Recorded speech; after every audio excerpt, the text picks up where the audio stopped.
নীরব ছায়া ঘেরা অলিগলি। গোপালগঞ্জ শহরের আনাচে কানাচে ছড়িয়ে পড়ছে অচেনা সব মুখ। কেউ ছাত্র, কেউ রাজনৈতিক কর্মী। তাদের চোখ মোবাইলের স্ক্রিনে, কপালে চিকন ঘাম আর সন্দেহ। জুলাইয়ের প্রথম সপ্তাহ থেকেই তারা ঘাঁটি গেড়েছিল, অপেক্ষা করছিল সিগন্যালের।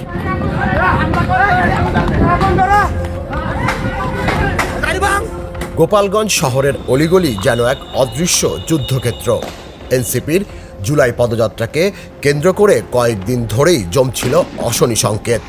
নিষিদ্ধ আওয়ামী লীগ ও ছাত্রলীগের শত শত নেতাকর্মী শহরের আনাচে কানাচে ছড়িয়ে পড়ে।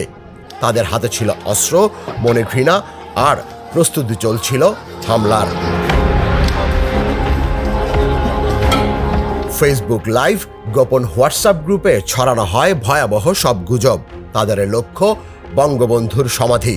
পাশাপাশি চলে স্থানীয় মানুষকে উত্তেজিত করার এক মনস্তাত্ত্বিক অপারেশন। গোপালগঞ্জ জেলার নাম মুছে দেয়া হবে। বলছে যে আপনি এদিকে সরেন, বোমবাস্ট হবে, আর আমরা ঢাকা থেকে আসছি, গোপালগঞ্জের কিছু রাখবো না। শহর যেন ধীরে ধীরে রূপ নেয় এক আগুনে পোড়া মানচিত্রে। সাধারণ মানুষ বিভ্রান্ত আর উত্তেজিত। অনেকেই প্রস্তুত হয় প্রতিরোধে। এনসিপির স্থানীয় নেতারা আগে থেকেই পুলিশের কাছে আশঙ্কা প্রকাশ করেছিলেন। তবুও নিরাপত্তা ছিল নামমাত্র। প্রশাসন যেন ইচ্ছাকৃতভাবে চোখ বন্ধ রেখেছিল। ঘটনার দিন সকাল ৯টা ৩০। খাটিয়াঘর এলাকায় পুলিশের গাড়িতে আগুন দেয়া হয়। এরপর ইউএনের গাড়িতে হামলাও চালানো হয়। পরে দুপুরে জয় বাংলা স্লোগানে অস্ত্র হাতে প্রায় ৩ শতাধিক হামলাকারী এনসিপির মঞ্চে ঝাঁপিয়ে পড়ে।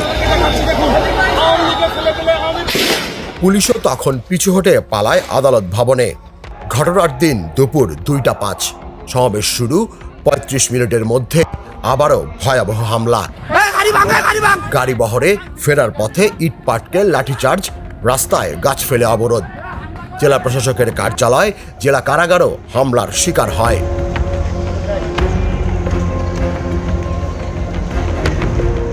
প্রত্যক্ষদর্শীরা বলছেন, আওয়ামী লীগ কর্মীরা শুধু এনসিপিকেই থামাতে চায়নি, ওদের মুছে ফেলতে চেয়েছিল।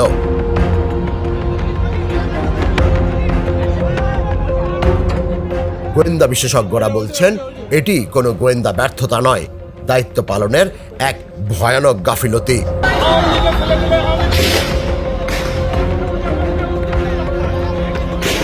এটি ছিল এক অপারেশনাল চক্রান্ত, যেখানে রাজনীতি, প্রশাসন আর অপপ্রচারের সম্মিলিত আগুনে দগ্ধ করা হয় একটি শান্তিপূর্ণ পদযাত্রাকে।